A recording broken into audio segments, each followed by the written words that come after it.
Hi, I'm your PA State Government Representative, Bob Brooks. Pennsylvania is divided into 203 districts, with one representative from each district. We're in the 54th district. Our state capital is Harrisburg, and I go there often to make and vote on laws to protect the way you and your family live.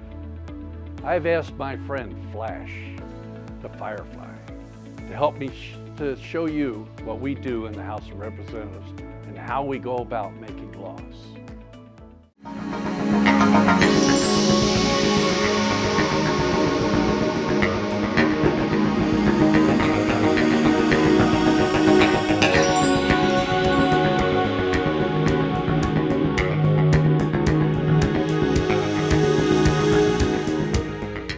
Hi, welcome to Harrisburg, the state capital of Pennsylvania. I'm Flash, the firefly. Did you know that the firefly is the official insect of Pennsylvania? That's your state capital down there. Your state legislators make laws in that building. They even decide how many days that you go to school. Come on, let's check it out.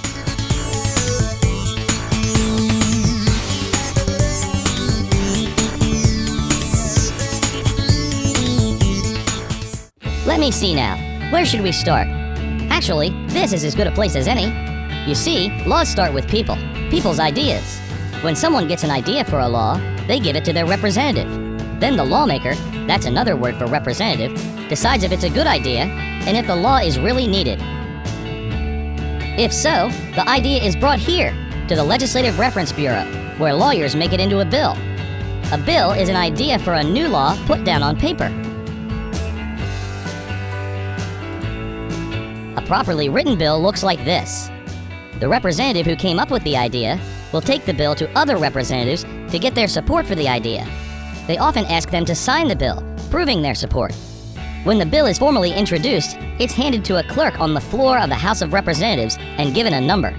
The Speaker decides which committee will work on the bill. More about committees in a minute.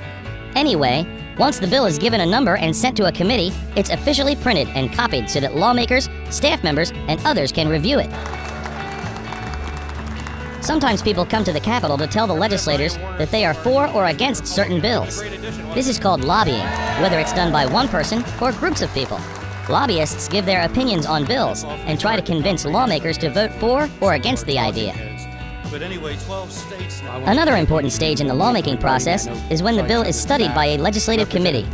This is a group of 24 or more lawmakers that discuss the bill, then decide if it should move on to the floor of the House of Representatives to be voted on by all the representatives.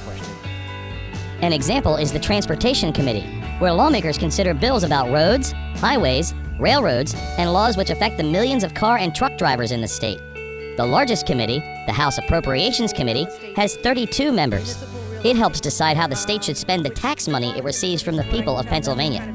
That's a very popular committee. Then there's the Education Committee, which looks at bills that affect schools, teachers, and students from kindergarten through college. With the help of staff and others, members of these committees study the bills and sometimes hold public hearings on them. Hearings are special meetings which allow people who know a lot about an issue or who have very strong feelings about the bill to talk to the committee members and give them information and opinions about the bill. During committee meetings, representatives talk about the bill and discuss whether it is a good or bad idea. They can even make changes, called amendments, to the bill. Whenever a bill is approved by its committee, it is put on a special list called the House Calendar, which looks like this. Bills must be listed on 3 different days before all the members of the House can vote on them. This gives everyone a chance to become familiar with the bill. Finally, it's time for all 203 members of the House to debate, or make their arguments, why they like or do not like the bill. Any member of the House can suggest changes, also called amendments, to the bill.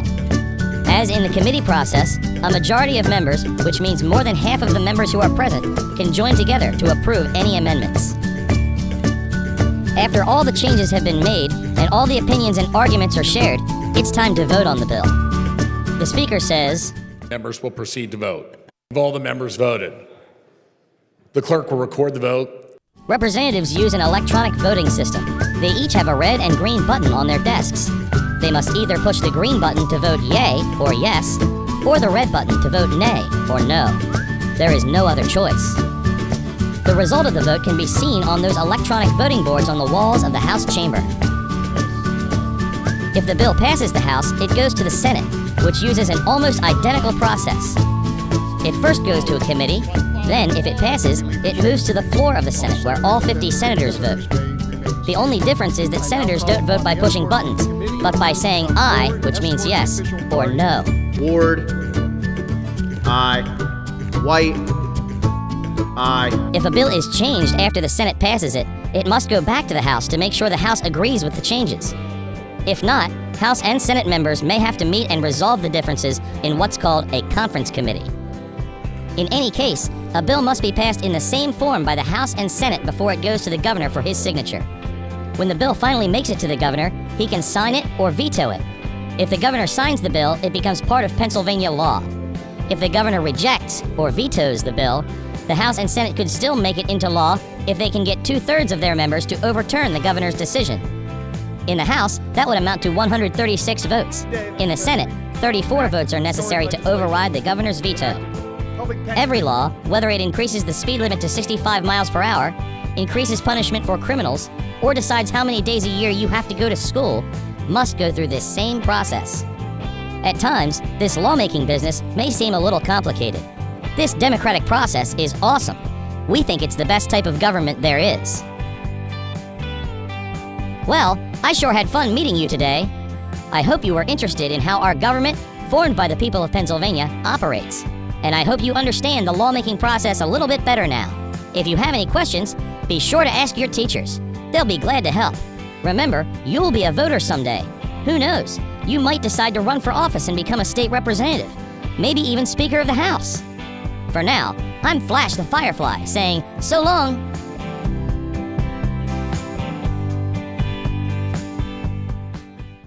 I hope you enjoyed this quick look at how laws are made in Pennsylvania.